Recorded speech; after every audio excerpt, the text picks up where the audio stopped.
হযরত ওমর রাদিয়াল্লাহু তাআলা আনহু এখনো ইসলাম গ্রহণ করেন নাই। গভীর রাত্রিবেলা লক্ষ্য করে দেখলেন বিশ্বনবী নামাজ পড়ার জন্য কাবার দিকে যাচ্ছেন।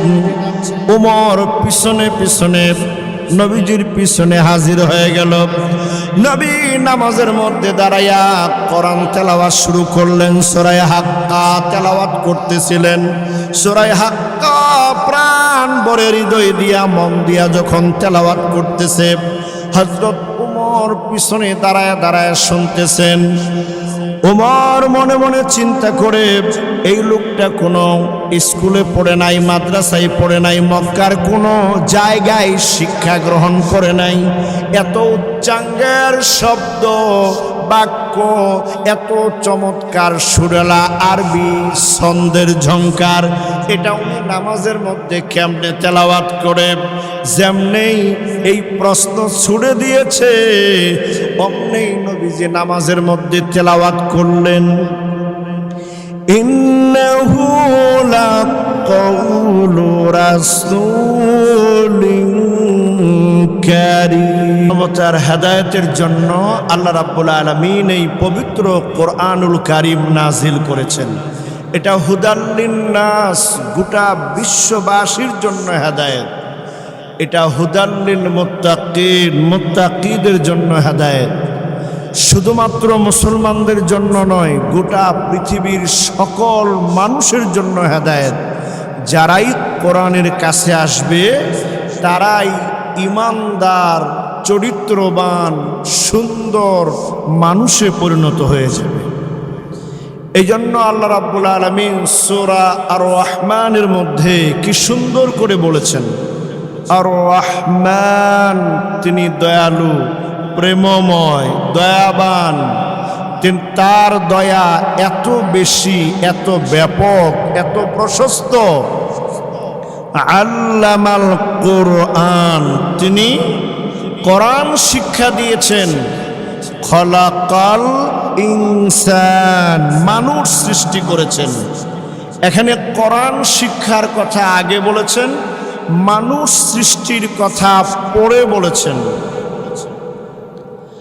আমার বন্ধুরা, আল্লাহ রাব্বুল আলামিনের এই ভাষাগত হিকমতের মধ্য দিয়া এটা পরিষ্কার আমাদের জন্য আল্লাহ তাআলা গোটা বিশ্বের জ্ঞানী গুণী পণ্ডিতদেরকে বুঝায় দিলেন, ও দুনিয়ার জ্ঞানী গুণী পণ্ডিতেরা, তোমরা জেনে নাও, কোরআন শিক্ষা করা ছাড়া, কোরআনের জ্ঞান ছাড়া, কোরআনী চরিত্র ছাড়া মানুষ কখনোই সত্যিকারে মানুষ হতে পারে না। এটা একটা পরশ পাথর আল্লাহ দয়া করে আমাদেরকে দান করেছেন। মুসলমানদের জন্য সবচাইতে বড় সম্পদ কোরআনুল কারীম। আমার বন্ধুরা খুব ভালো করে খেয়াল করেন, এমন এক পরশ পাথর, যেই পরশ পাথরের কাছে আসলে লোহাগুলো, ময়লাগুলো সোনায় পরিণত হয়ে যায়। খারাপ চরিত্রের মানুষগুলো ভালো মানুষে পরিণত হয়ে যায়। যেই মানুষ আমার রসুলকে খুন করতে বের হয়েছিল, আপনারা জানেন, হযরত ওমর রাদিয়াল্লাহু তাআলা আনহু ইসলাম গ্রহণের আগে আমার রসুলকে তরবারি দিয়া হত্যা করার জন্য বের হয়েছিলেন। আল্লাহর কোরআনের তেলাওয়াত শুনে সেই ওমর রাদিয়াল্লাহু তাআলা আনহু এমন জান্নাতি মানুষ হয়ে গেলেন, যার মর্যাদা, সম্মান, ইজ্জত এত বেড়ে গেল, নবীজি বললেন, আমার পরে কেউ নবী হবে না, রসুল হবে না, তবে কেউ যদি নবী হইতো আমার ওমর নবী হয়ে যাইতো। আল্লাহু আকবার। ওমরের মর্যাদা, দাম এত বেড়েছে কি জন্য? এই কোরআনের বরকতে। কোরআন পড়েছে, বুঝেছে, কোরআনের উপরে আমল করেছে, রসুলের আদর্শকে নিজের জীবনে ধারণ করেছে, এই জন্য তার মর্যাদা বেড়ে গেছে। সুতরাং কোরআন সুন্নাহর সঠিক অনুসরণ ছাড়া আমাদের সম্মান মর্যাদা পৃথিবীতে আবার প্রতিষ্ঠিত হওয়া সম্ভব নয়। কোরআন পরশ পাথর, কোরআনের কাছে এসে হযরত উমর রাদিয়াল্লাহু তাআলা আনহুর মধ্যে পরিবর্তন চলে আসলো। হযরত উমর রাদিয়াল্লাহু তাআলা আনহু এখনো ইসলাম গ্রহণ করেন নাই। গভীর রাত্রিবেলা লক্ষ্য করে দেখলেন বিশ্বনবী নামাজ পড়ার জন্য কাবার দিকে যাচ্ছেন। উমর পিছনে পিছনে নবীজির পিছনে হাজির হয়ে গেল। নবী নামাজের মধ্যে দাঁড়াইয়া কোরআন তেলাওয়াত শুরু করলেন। সূরা হাক্কা তেলাওয়াত করতেছিলেন। সূরা হাক্কা প্রাণ ভরে হৃদয় দিয়া মন দিয়া যখন তেলাওয়াত করতেছে, হযরত উমর পিছনে দাঁড়ায় দাঁড়ায় শুনতেছেন। উমর মনে মনে চিন্তা করে, এই লোকটা কোনো স্কুলে পড়ে নাই, মাদ্রাসায় পড়ে নাই, মক্কার কোনো জায়গায় শিক্ষা গ্রহণ করে নাই। এত উচ্চাঙ্গের শব্দ বাক্য, এত চমৎকার সুরেলা আরবি ছন্দের ঝংকার, এটা উনি নামাজের মধ্যে কেমনে তেলাওয়াত করে? যেমনেই এই প্রশ্ন ছুড়ে দিয়েছে অমনেই নবীজি নামাজের মধ্যে তেলাওয়াত করলেন। ইন্নাহু লাকাউলু রাসূলিন কারীম। সঙ্গে সঙ্গে বলে দিলেন, এটা হচ্ছে এক সম্মানিত বার্তা বাহকের বাণী। ওমর মনে মনে চিন্তা করলো যে বুঝছি মুহাম্মদ মনে হয় গোপনে গোপনে গোপনে গোপনে পালায়া পালায়া কবি হয়ে গেছে। সঙ্গে সঙ্গে আমার নবী নামাজের মধ্যে তেলাওয়াত করলেন, ওয়ামা হুয়া বিকাউলি শাইর কলিলাম মা তুমিনুন। ভাইরা, আমার নবী তেলাওয়াত করে শোনায় দিলেন, এটা কোনো কবির কথা নয়, তোমরা কম লোকেরাই ঈমান এনে থাকো।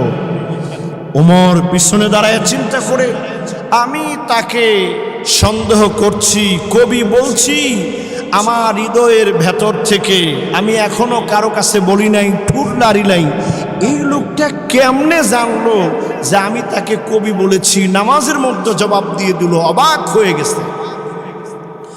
ওমর মনে মনে চিন্তা করলাম, আব্দুল্লাহর ছেলে মুহাম্মদ শুধু কবি হয় নাই, তলে তলে মনে হয় গণক হয়ে গেছে। যেমনি ওমর আমার নবীকে গণক মনে করেছেন, সঙ্গে সঙ্গে নবী নামাজের মধ্যে তেলাওয়াত করলেন, ওয়ালা বিকাউলি কাহিন কলিলাম মা তাযাক্কারুন।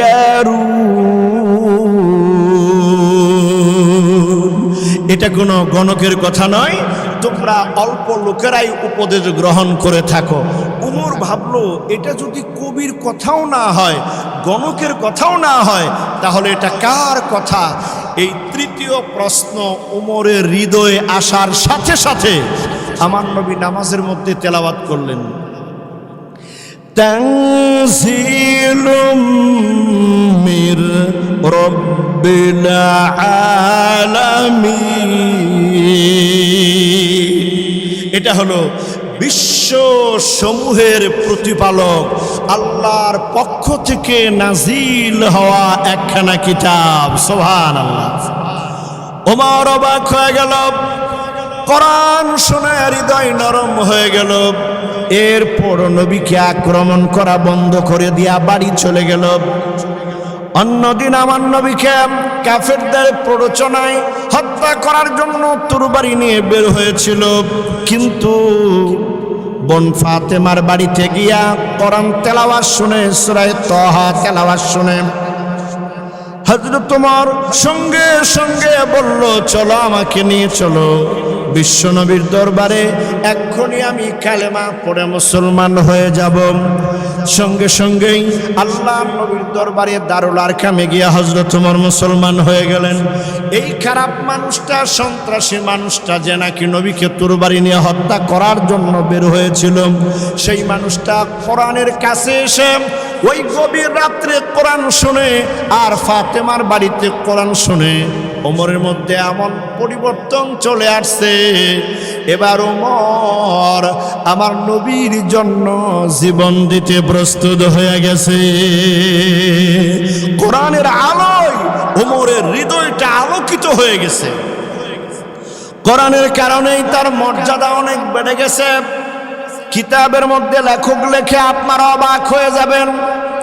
হযরত ওমর রাদিয়াল্লাহু তাআলা আনহুর মর্যাদা কোরআনের কারণে কত বেড়ে গেছে। জুমার দিন হযরত ওমর রাদিয়াল্লাহু তাআলা আনহু মসজিদে খুতবা দেওয়ার জন্য দাঁড়ায় গেলেন। খুতবা চলছে, হঠাৎ করে খুতবার মধ্যে একটা বাক্য অতিরিক্ত 3 বার হযরত ওমর বেশি বললেন। খুতবা শেষ হলো, নামাজ শেষ হলো। সাহাবায়ে কেরাম বললেন, আমিরুল মুমিনিন, আপনি খুতবার মধ্যে একটা বাক্য অতিরিক্ত 3 বার বললেন কেন? হযরত ওমর রাদিয়াল্লাহু তাআলা আনহু বললেন, ও সাহাবায়ে কেরাম, আপনারা কি জানেন না ইরাকের রণাঙ্গনে মুসলিম মুজাহিদরা কাফেরদের মোকাবেলা করতেছে। আমি যখন মেম্বারে দাঁড়ায় গেলাম, রব্বুল আলামিন এই মেম্বার থেকে ইরাকের রণাঙ্গন 1200 মাইল দূরে, রব্বুল আলামিন চোখের সামনে থেকে সব পর্দা সরায় দিল। আমি 1200 মাইল দূরে মুসলমানদের যুদ্ধ দেখতে পেলাম। আল্লাহু আকবার। কোরআনের বরকতে কত মর্যাদা আল্লাহ তার বাড়িয়ে দিয়েছেন। 1200 মাইল দূরে মুজাহিদদের যুদ্ধ তিনি দেখতে পেলেন। উনি বলছেন, আমি এই মেম্বারে দাঁড়িয়ে তাদেরকে দিক নির্দেশনা দিলাম, ইয়া সারিয়াতাল জিবাল, ইয়া সারিয়াতাল জিবাল, ইয়া সারিয়াতাল জিবাল। হে মুসলিম সেনাপতি সারিয়া, পাহাড় পাহাড় পাহাড়কে পিছনে নিয়ে যুদ্ধ করো। আমার বন্ধুরা, কিছুদিন পরে ওই মুসলিম মুজাহিদেরা যুদ্ধের ময়দান থেকে মদিনা মুনাওয়ারায় চলে আসছে। আর মদিনা মুনাওয়ারায় প্রবেশ করে মসজিদে নববীতে এসে তারা খুলে খুলে বয়ান করতেছে। গত জুমার দিন মেম্বারে দাঁড়াইয়া আমিরুল মুমিনিন যে দিক নির্দেশনা দিয়েছিলেন 1200 মাইল দূরে আমরা সবাই শুনতে পেয়েছিলাম, সেই অনুযায়ী যুদ্ধ করে আমরা বিজয় অর্জন করে মদিনায় প্রবেশ করেছি। আল্লাহু আকবার। কোরআনের কারণে উমরের মর্যাদা কত বেড়ে গেল। টেলিফোন লাগলো না, মোবাইল লাগলো না, কিচ্ছু লাগলো না, সরাসরি 1200 মাইল দূরে আল্লাহ তার কথা পৌঁছায় দিয়েছেন। সুবহানাল্লাহ। এত সম্মান ইজ্জত আল্লাহ দান করেছে।